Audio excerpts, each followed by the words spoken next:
Hello, hello. Welcome to Common Censored. I'm Lee Camp here with Eleanor Goldfield. Hello, hello. And this is the show where we talk censored stories and people, sensible solutions, and common ground movements to fight and build. And sometimes other stuff. And sometimes other stuff. And we're taping outside for a change. It was nice weather, Chirp, chirp. so we're outside. We've got some fucked up birds. Welcome, everybody. I hope you're hanging in there. We got a lot going down in this country, and we're going to talk about a lot of it right now. But and I hope these episodes don't start to sound repetitive. But there's so much important shit going on right now, and it tends to be along the same lines: the evictions, the pandemic, and everything. But I feel like we're bringing new aspects to it every week, and it is the most important stuff in the country and in a large degree the world. So yeah. Yeah, I thought about this, to just slightly go off on a little historical tangent here. As some folks might know, I'm a bit of a history nerd, particularly when it comes to like the French Revolution and anarchism at the turn of the 20th century. And cats of the 16th century. Cats of all times. I just like cats. But it's interesting to read historical novels and historical works about times that 100 years, 300 years ago, things like that, where, obviously the names have changed and, it's King Louis as opposed to Lockheed Martin, but the situations are much the same. And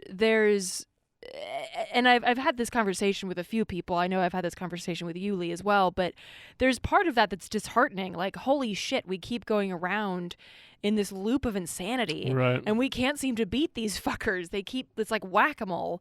But the other part of that that's not disheartening is to see how incredibly hard people have fought to win things that we now kind of take for granted, whether that be the fact that you can't, you can't stick a 10-year-old into a fucking factory, or that you get you get a couple of days off from work, and in some places in the world, you get vacation time and things like that. But it does really speak to the power of continuing that battle and understanding that I can't remember his name. I'm such shit with names, but he was the whistleblower on the savings and loan debacle. Groucho Marx. And he no, and he was part of Bernie Sanders' economic team. And he said that we have to stop talking about winning against the forces of greed or corporate power, because there is no win it and then we're done and then we can just go sit in our utopia and not pay attention to anything. Right. Unfortunately, it's just like a workout regimen, or like eating. Like, you have to keep doing it. Like, you have to continue to breathe and drink water and fight these fights, because there is no I got it, I hit base, we're done, and it's all fixed forever.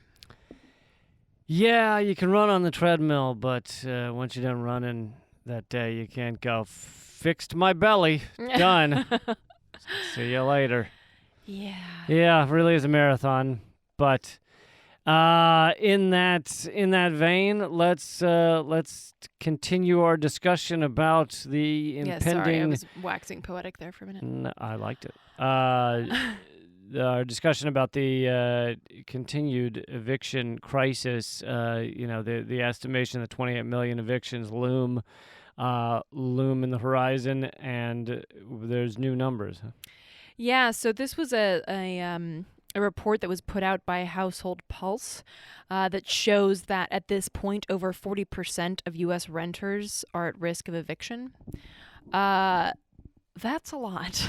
Yeah. And I haven't actually looked at, this might be an interesting number to look at, exactly, roughly how many people rent in the U.S. compared to own homes.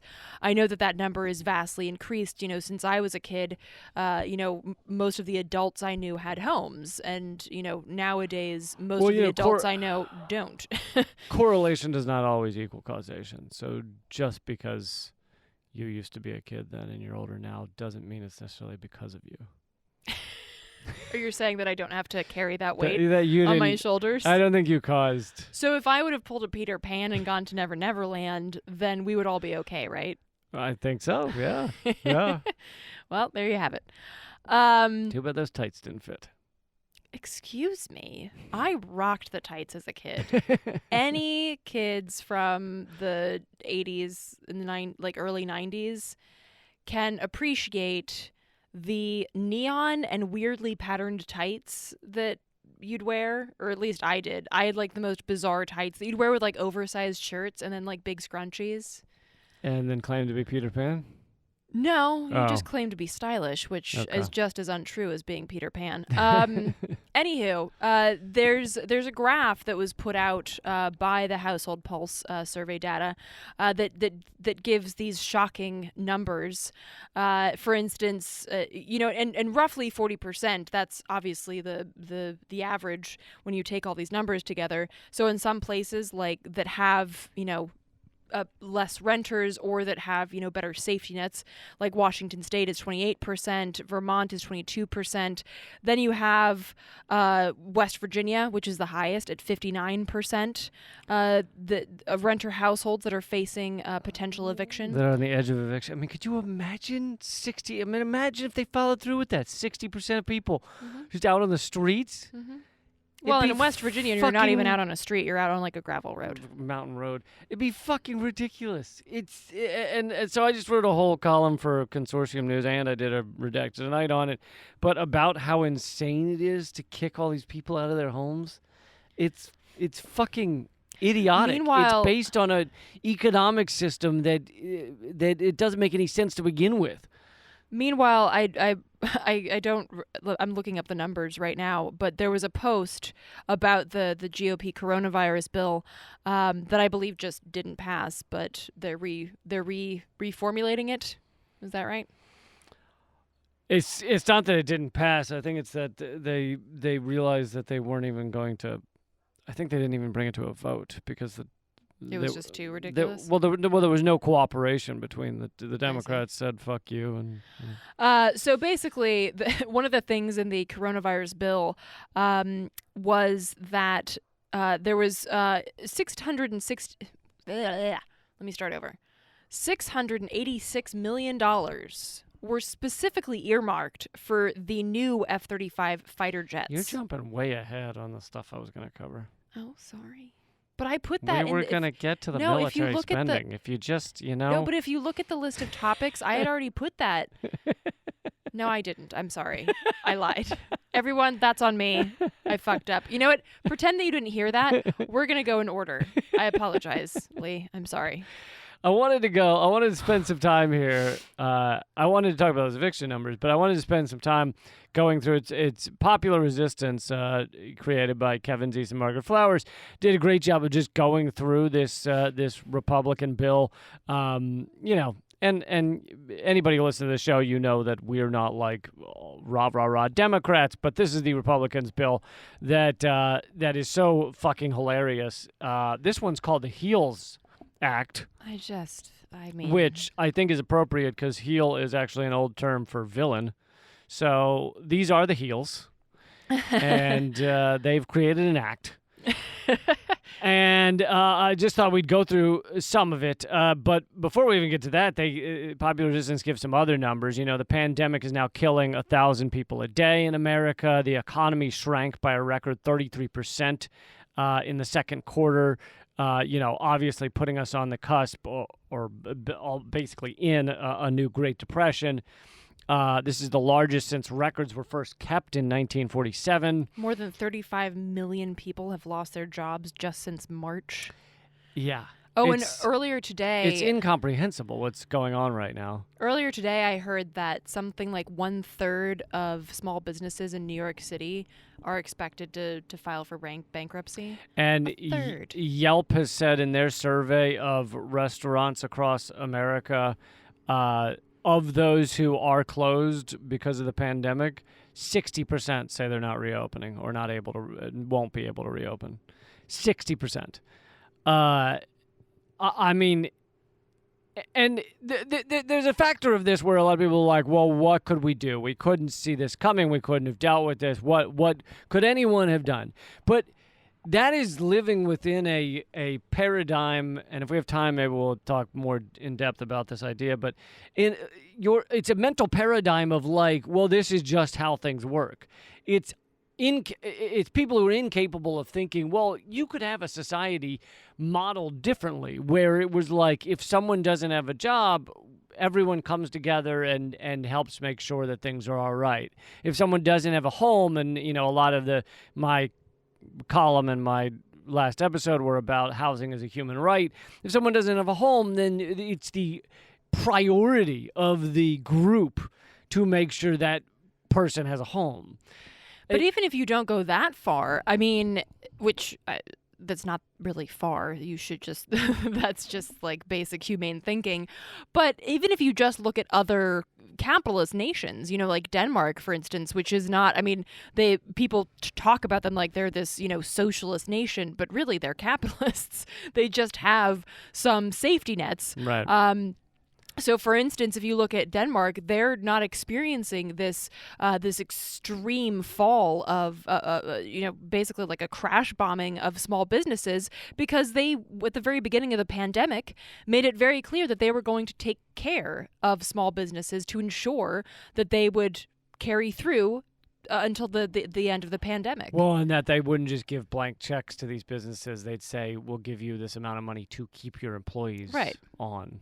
Right. And so it's not even, this is just something that you could even say is rather self-serving to the economy, because while small businesses, are kind of maligned in the U.S., a lot of our economy is based on these smaller businesses, because if you look at the numbers, I mean, Amazon employs a lot of people, but if you take all of the small businesses away, Amazon can't possibly employ all of those people. And, it's really just a shifting of thinking to consider, oh, well, they could just get a job at like Walmart or something. But that's not, there aren't just like open doors for that sort of that sort of shift. Of course, for a long time, these big corporate entities have been wanting for that shift to happen. And this could be us, going in that direction. Wanting the shift towards a monopoly where the only businesses you could work for are a Walmart or an Amazon, or, the basic idea that, the Chamber of Commerce has been pushing for quite some time, which is they talk about liking small businesses, but their definition of small businesses is like fucking, Target and and stuff like that. So it's the Lakers got a small business loan. Yeah. So yeah, this is something that, like, in other countries, you see people with small businesses not like thriving at this moment, because after all, it is still a capitalist economy that we live in. But you see people with a plan to get to the other side of this crisis, and that's just not viable in the U.S. Yeah, so Popular Resistance moves on to healthcare, and they talk about how obviously the inadequacy of for-profit healthcare, which we have in the U.S., has just been magnified. The loss of jobs has resulted in millions of people losing their healthcare. 30 million people who were already uninsured, on top of that. And in this latest Villains Act, Republicans do not include a funding increase for Medicaid, which 70 million people rely on. Many states are reporting a budget shortfall that is making it difficult for them to fund these things. So the healthcare problems are just getting worse, and you've done a lot of good coverage on that too. Yeah, I've tried. There were some numbers that I talked about on another podcast, but basically, since I believe it was between February and May, some 5.4 million people have lost their employee-based health coverage, because that's where most people get their health insurance in the U.S. And another 10 million are expected to lose that health insurance by December, and that's that's on top of some 30 million people who are already uninsured.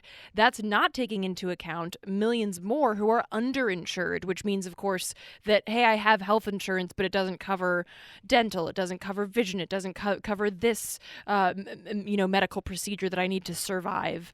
Even before the pandemic started, the numbers showed that some 80% of people who file for bankruptcy because of medical costs actually had health insurance.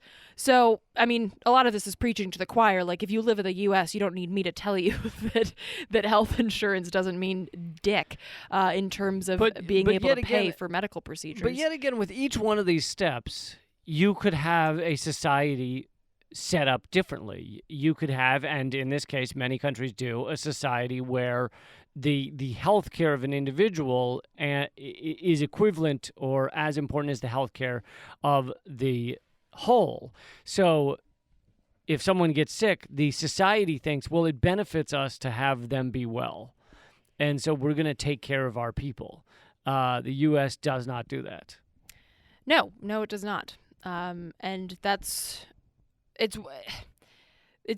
a very, I don't want to say interesting because it's not like a fucking science experiment, but it's a potentially powerful. A bit of a petri dish, especially right now. I know. It's a potentially powerful time right now because, historically, again, and me being a history nerd, historically you can only push people so far before something breaks, and this is quite a breaking point. The numbers that we're sharing with y'all in terms of lack of health insurance, the lack of a way to get food and shelter and this is a hell of a breaking point for people. So, protests have already been raging. It will be very interesting to see how things progress as we continue through this. Speaking of food, that's another area that the U.S. is woefully falling short. The census reports 26 million people do not have adequate food, and that's, basically either pre-pandemic or beginning of pandemic numbers. That's not even ongoing, the upcoming, I mean.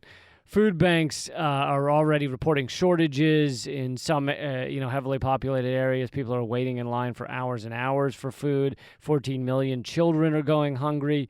But the Republicans in the HEALS Act did not extend funding for food assistance programs.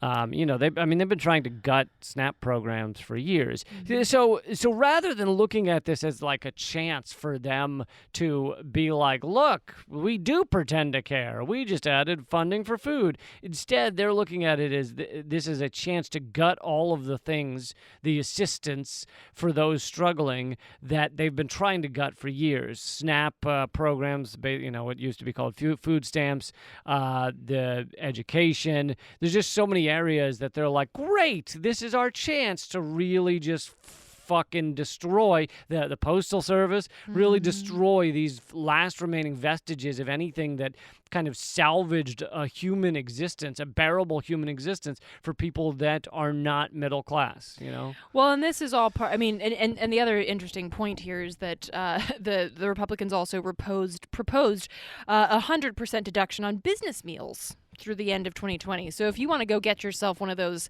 3 martini lunches at the Ebbett Grill in Washington D.C., where they've got like a $40 steak lunch, then that's totally something that's. I love a 3 martini lunch, except it's whiskey and it's called breakfast.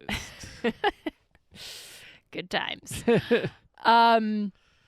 But yeah, and this, you mentioned the post office, and this just really speaks to the privatization plan, which we see happening with schools, of course, as well, which is the idea that you starve the funding to an entity, and then you say, look, that's doing terribly because it's government run. If we let private corporations run it, it would be so much better, the government says, withholding money from housing and education and healthcare. And so then, of course, they go about privatizing it and making it a for-profit based entity, which, of course, again, preaching to the choir here, but when a public good or a public health aspect or institution is run for profit, the public good is not going to be as important as profit. So corners will be cut. People will be hung out to dry and die and starve and freeze because someone needs a new yacht. Well, listen, one's not going to cut it. I mean, I got to have that backup yacht. The yacht you jump onto if the first yacht runs out of the caviar. Ah, yes, the caviar backup. The caviar. Caveat. Caveat. I got there before you. I got there before you. I was saying it. You just interrupted. Nope. I thought it before you did. So, moving on to housing, which we already did some on at the top here. The eviction moratorium expired last week. It protected an estimated 12 million renters in federally backed properties. The Villains Act, does nothing to prevent evictions from restarting. There are 110 million Americans who live in rental households, which is a third of all Americans, but I think if you assume children are not renting, that's actually probably like half of America's renters or something, 110 million Americans. 20% of those, 23 million people, are at risk of eviction by this coming September. I mean, it's just going to get insane. And as I said in the Consortium News article, this country has a strong and suppressed history of standing up against evictions, of standing up against landlords. Certainly not all the times, but there are some grand examples of neighborhoods coming together and really fighting back against landlords and against evictions. And these battles can be winnable if people stick together, because a city often does not want to send in thousands of cops to clear out a neighborhood so that someone can be kicked out of an apartment. And so it really, I think if you're going to see a feasible functioning society going forward, people are going to have to stand together and fight back against these. And I just looked up some numbers for the number of renters. These numbers are from 2017, Pew Research, but I'm assuming that they're relatively similar, even though it's 3 years ago. But the percentage of household heads who rent their home in 2017 was 36.6. And this is, and again, this does, like I said, because I grew up, younger than 35 are the largest, 65%. Because I grew up. 65% of younger than 35s rent their home. And of course, this also cuts across race lines, as does everything else in this country. Black folks, 58% in 2017 rent their homes. Latinx, 54%. Whites, 28%. And this is also, of course, related to education. Folks with less than a high school education, 52% rent their homes. And some college is actually the same as high school. That's 38%. And then folks with a bachelor's degree or more, 29% of them are renters. But this is, and I love these kind of graphs, because they really connect all of these issues that we're talking about, like the fact that so many more people are renting their homes in 2017 than, for instance, this graph shows that in 1965, in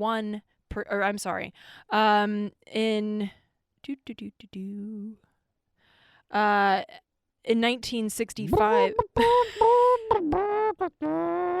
I'm sorry, Are you done?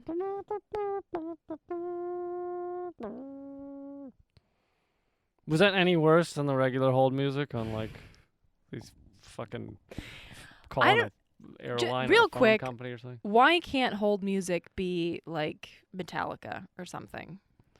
Because they're afraid people would that would make people angry. That actually makes me much more calm than listening to shitty, white people jazz. I'm just saying. Anyway, now I forgot the number I was going to look at. But anyway,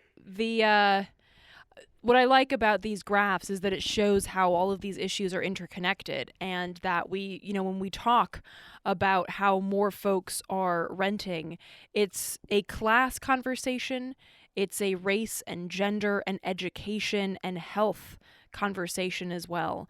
We cannot talk about a single issue, right? Because nobody lives a single issue life. So, with all of these issues, there are cross sections and intersections that we really have to recognize in order to have a holistic approach to dealing with these problems.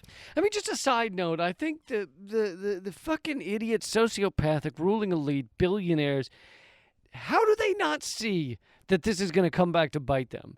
You gut everybody's ability to survive in any way in this society, and they don't think at some point that might be bad for them.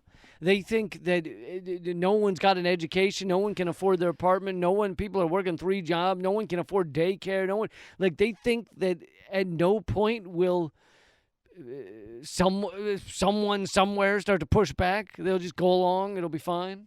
I really don't know. I stopped trying to wonder what the fuck goes on in their heads a long time ago. But I mean, I think it's very clear that whatever it is, it's just a morass of out-of-touchness. It is morass. No, morass can be a good thing. Depending on your mood.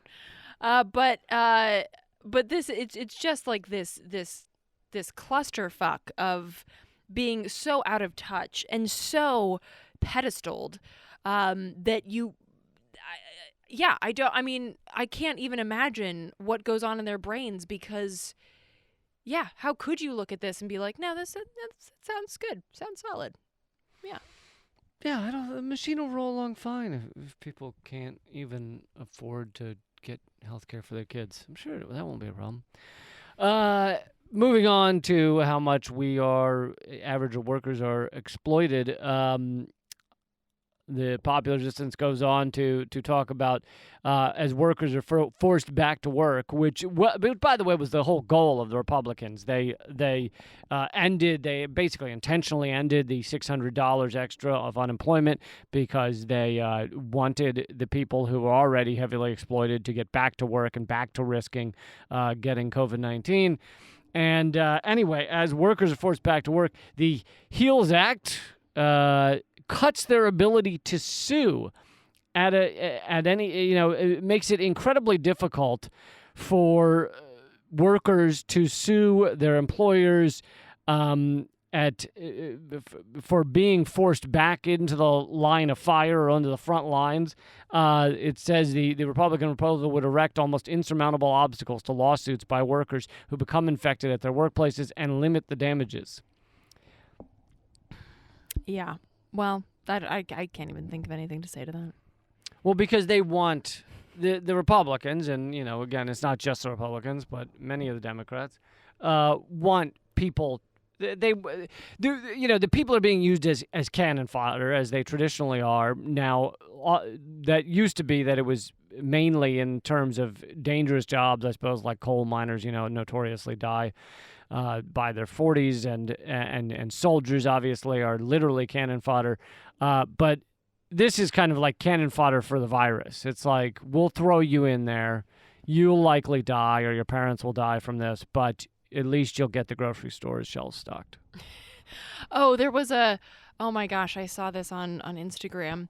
Somebody had suggested that, in order to accommodate people who don't feel like they should have to wear masks, there should just be a time of day that they're allowed to go shopping in the store, and then they won't interact with anybody who wants to wear a mask. And then the response was, so I guess the people who work at the store are not actually people then. Mm-hmm. Which really, again, betrays how folks think about these, quote unquote essential workers that they're, so quick to thank and fly jets for, or whatever the fuck. But when actually push comes to shove, it's like, oh, no, your lives don't at all matter. I mean, let's just legit feed you to the wolves and watch you die a very painful death gasping for air. It's Yeah, and just in general, even with a mask on, they've basically said, well, you're front lines workers, so we're not going to pay you anymore, but you need to get out there and get to work. Yeah. Because our society relies on you. It doesn't rely on business people. It doesn't rely on hedge fund managers. It doesn't really rely on CEOs.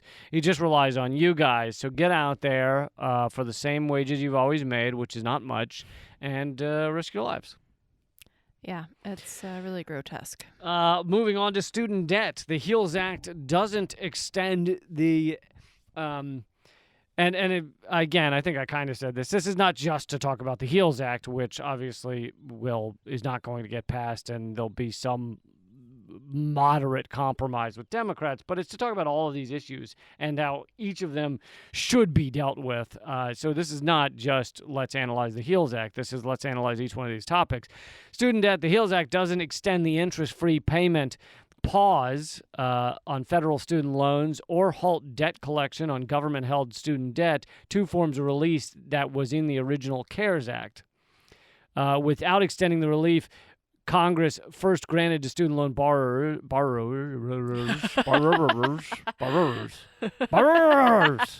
The more you try and pronounce it, the more you sound like a dog.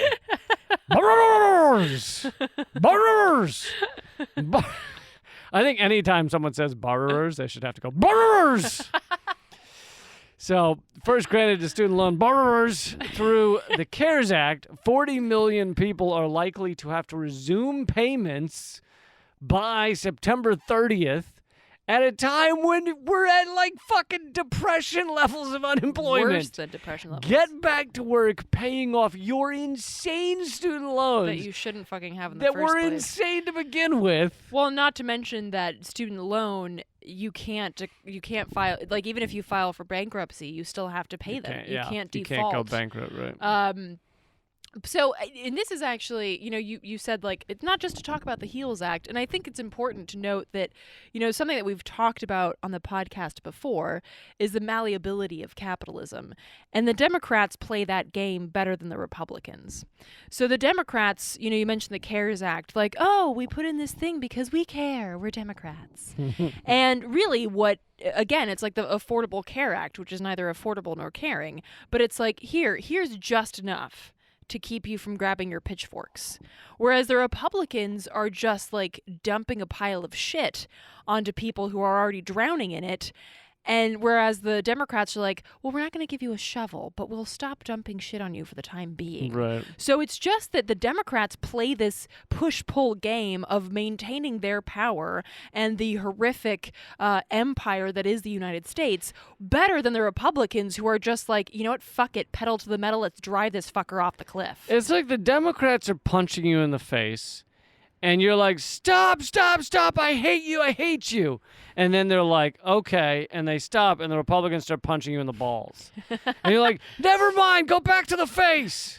And then you're like, they go back to the face, and you're like, that's more like it. As someone without balls, I can kind of imagine. You can imagine. It's not good.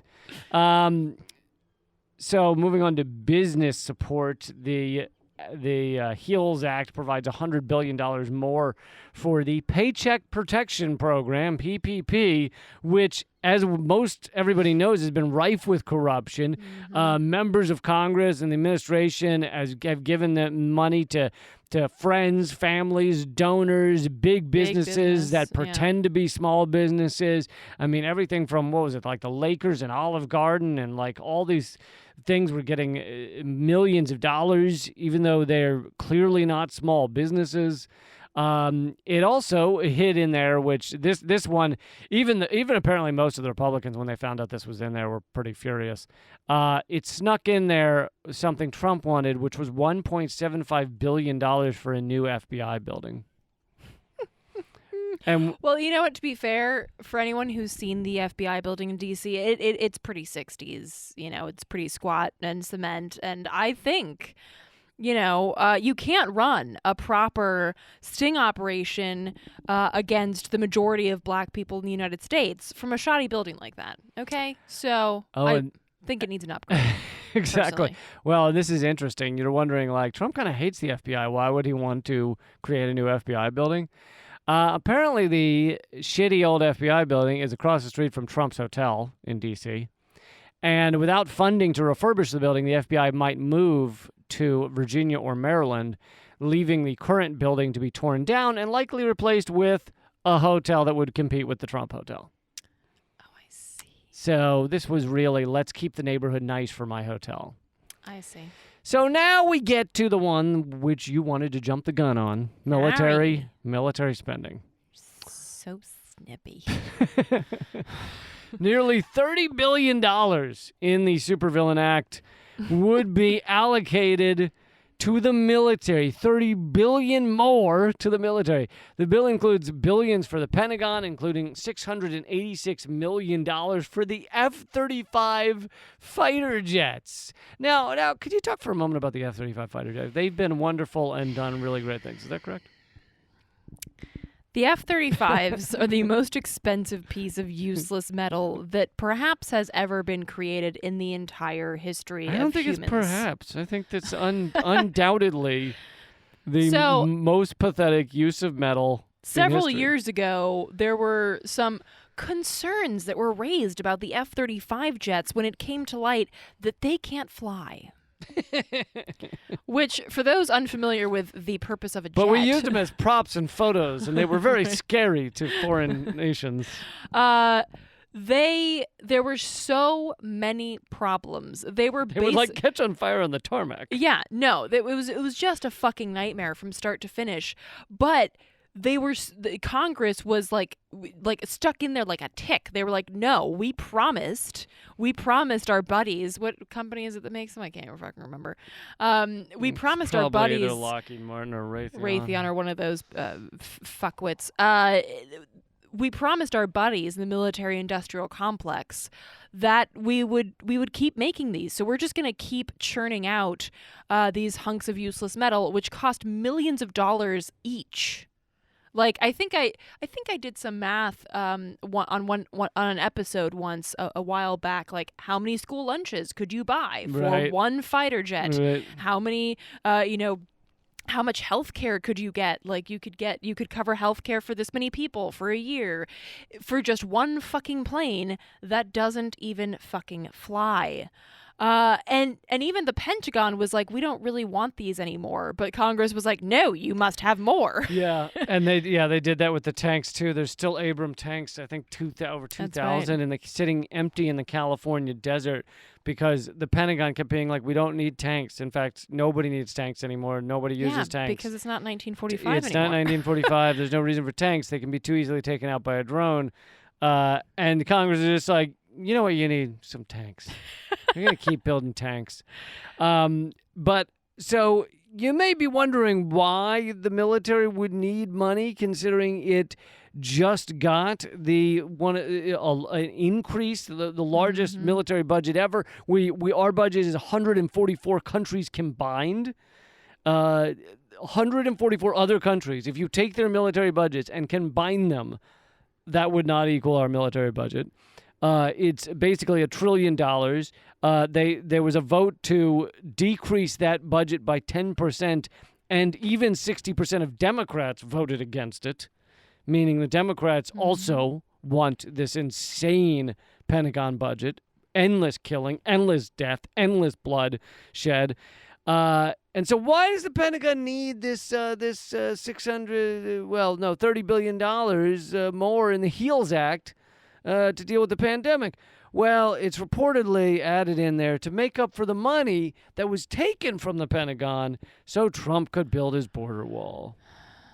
Which, by the way, I saw footage. There was like an extreme windstorm or some extreme weather that just blew over a portion of border wall that's just been built. So, it's basically Mother Nature's doing... Meaning knocked over. Yeah, nature's doing that. The wall went down. Nature's doing that thing that like cats do when they're irritated by something, just like fucking pats it off of a table. And that would, that's billions of dollars to build a wall that, as folks have pointed out, can be scaled via the use of this funny little invention called a ladder, or you could dig underneath it. And I mean, just obviously, of course, outside of that, it's just a stupid fucking idea. But yeah, so the Pentagon needs to be reimbursed for the shit that was taken out of its budget to build this other useless piece of shit. Basically, we need to keep building useless pieces of shits, whether it's walls or jets that don't fly. This is America, okay? If we don't have these useless pieces of shit, who are we? Really? This defines us. This defines us. Useless pieces of shit is a force that gives us meaning. Absolutely. So that kind of sums up what this act was about and what the Republicans put forward. Now, the Democrats, even though they maybe have said they're not going to pass this, they could be doing far more. They could be on TV, and some of them are. You know, there's a few, AOC and some others, but if you had really the entirety of the Democrats actually standing for something, actually going forward and saying, we need universal basic income, we need eviction freezes, there's no reason anyone should be homeless in this country, there's no reason anyone should not have Medicare for all. In fact, especially Biden, because he's now the Democratic nominee, should be standing up and saying all these things. But of course he's not. He does not stand for these things. He does not stand for Medicare for all or defunding the police or so much else. And so they really can't stand up for these things. Right, and you can tell, but this was another thing that that I saw the other day, that the Democrats have a party platform, which essentially means nothing, but it's kind of a litmus test where you can see basically like which direction are they going to go. But the important thing to remember here is that they could just as easily say, hey, we're for UBI or universal health care in their platform and then just not do it. But they don't even want to do that. Right. So the proposal for universal health care. That might make down ballot Democrats think they should stand for those things. God forbid. So they had a vote on universal on adding the concept of universal health care to their platform. Not like supporting a bill or anything, just adding it to their platform. And the vast majority, there were like 20 people versus, like 100 that voted for it. And basically like 100 that were like, no, are you out of your mind? We can't give poor people access to life. That's fucking insane. Access to life. So the Democrats, their only position is that they are not Republicans. But you can't build a platform on just being the opposite, particularly when you're not actually the opposite, because the opposite of this heal bullshit would be, as you noted, Lee, universal basic income. It would be defunding the police and defunding the military. It would be ensuring that people have better access to education, that they're not saddled with student debt, and that they can access education safely without being forced to going back to school. That people have access to housing and shelter. That would be the opposite of the Republicans. But the Democrats aren't even that. So when people say, oh, we have to vote for Democrats because they're not Republicans, they are, though. They're just Republicans without a spine, because Republicans will put this HEALS Act out there and be like, yeah, this is what we actually think. Fuck you. The Democrats will be like, I'm not saying that I believe this, but if you could just pick yourself up by your bootstraps, that'd be super great. And we'll be over here with the Wall Street hedge fund managers, and you guys are just going to be, you're just going to be fine. Don't worry about it. Everything's going to be fine. So it's just like, do you want to be pandered to while you're drowning, or do you just want somebody to go ahead and kick you because they don't care? I would rather know from the get-go and just be like, oh, this fucker wants me to drown, as opposed to the Democrats who are like, oh, well, I don't want you to drown, but it's okay if you do. But these are nice loafers, so I can't help you. I can't get in. I can't get in the water with you, but I'd rather have the guy that's just like, no, I don't fucking care if you drown. Do it. It's a good point.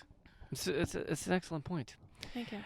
And so many of these issues are I even get pushback, from the consortium news article I wrote on how housing should be a human right. I get pushback from people, commenting like you're not gonna. I work hard, and you're not gonna take my extra bedroom away from me, or you're not gonna take my house back, and it's like that's not what it said. It said that easily everyone could be housed in this country if we chose to do it. I mean, they can 3D print a house within hours, and it costs something like $4,000. There's empty houses littering and apartments littering our landscape everywhere, and so it's just because people have grown up in this economic system, and they can't see out of it. They can't see that there's something else possible, that there's another way of going about these things. I mean, saying that you could actually have a world with no war, that you could have a country that has barely any military, basically just a military that would only be called up if literally you were being invaded. All these things just sound like impossible to people because they've grown up within the haze of propaganda that is our entire media and culture. And they've never really questioned it. And I'm not saying it's easy to question. I think it's very difficult because you start getting into, you can very easily start inching towards nihilism and these feelings of despair. Like, well, if everything I believe about the system is wrong, holy shit, what do I have to hold on to? That's terrifying. And it really speaks to why it's so important that these questions are raised in a way that facilitates community solidarity so that no one feels like they're isolated, whether that be, emotionally or physically or what have you. But it really speaks to the fact that, the question is to, oh, well, we can't have, we can't just give everyone a house. Well, why not? Right. Well, because we can't. Because but why? Because money. Or well, we couldn't just stop funding the military, but why? Or why do we have to have police? There was a time before police. Why can't we have something else? And then people will go, well, you just want murderers? And no, there still be ways to deal with murderers. Right. And it's no, the only way to deal with murderers is to have armed gunmen on every street corner arresting millions of people a year. Right. And, the idea that preventing crime, which is, one of the main driver of crime is poverty. Right. So it's well, if you got... And the main driver of poverty is lack of education. Maybe if people weren't fucking desperate, they wouldn't commit crimes. So maybe if we could make sure that everyone had everything they needed to thrive, but how are you going to do that? So it's basically jumping outside of the confines of this capitalist paradigm. And one of the things that the visuals or the comparisons that I really like here is I was talking to Richard Wolff about this, and he said, well, it's so funny that we talk about capitalism like it's the only economic system. Yeah. But he's like, it's like if you went to take religious studies at a college, but they only taught you about Catholicism. Yeah. But there are so many religions out there. and I think he said this part too before, not just that they only teach you about Catholicism, but if that you were to acknowledge that something outside of Catholicism existed, you'd be shouted down by every academic, and you're not even allowed to ask the question. Right. So recently, in the past couple of years, there's started becoming a little bit of room where you can ask about capitalism. But up until that time, and still it's not much room, but up until that time, it was saying well, yeah, but isn't capitalism a bit of a problem here? It could not be spoken about. And I don't just mean on mainstream media, I mean in academic circles. Yeah. No, absolutely. And that, of course, that's part of the programming. This goes back to shit like the Powell memo, where, Powell made clear that he wanted to push for, a collegiate experience that was business friendly and that got these fucking socialists out of kids' heads. Business friendly. It's a great euphemism. I know, isn't it? And he also called for a, quote, activist Supreme Court, which is not what you and I would consider activist. It's basically just like the, people that are actively fighting for the corporate takeover of people and planet for the sake of profit. So this is, this is a long-standing push to program people. And that's not some weird, like, Orwellian fucking conspiracy theory. Just look at how you yourself have thought about these issues and how difficult it has been. For most folks, there might be some folks out there that are like, yeah, fuck it, I fucking have always hated capitalism. But I feel like for most of us, it's been a process of breaking down the extreme programming that you get from from the very first. So it's definitely difficult to do that. But when you start getting like to the logical foundation of like, well, I don't, and part of this too is the issue of othering, like the issue of like, well, if I've got mine, then I don't really care if other people don't, which is something that is definitely pedestaled in American culture as opposed to a lot of other cultures that have this sort of communal paradigm with regards to things like healthcare and education. But in the U.S., it's that like Lone Ranger type idea, like my land and my house and my whatever the fuck, and I don't care about anyone else. They've convinced everyone that that you only have true freedom if you if the rich have the freedom to economically force you to do whatever they want. Mm-hmm. So basically, if you're completely enslaved economically, that's true freedom. #winning. #winning. I think we're going to wrap it up there, but a couple of quick notes.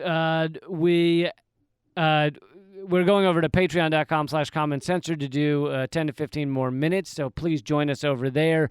Become a member. That we have no ads or anything, so it's all up to you guys to keep this show going. Also, Eleanor's movie or documentary is at hardroadofhope.com. My comedy special, I believe it now has 90,000 views on YouTube. And it is free at leecampamerican.com. My book is at leecampbook.com. And all of Eleanor's writing and spoken word, etc., is at artkillingapathy.com. Please help keep this show going, and please share it with people. Let everybody know. We also have 2 other podcasts you can check out. I have one with Graham Elwood called Government Secrets, and Eleanor has one called Act Out. And a lot of stuff out there. Oh, and if you want to check out that article I did on housing and housing as a human right, that's at consortiumnews.com. All right, everybody. Till next time. Keep fighting. Act out.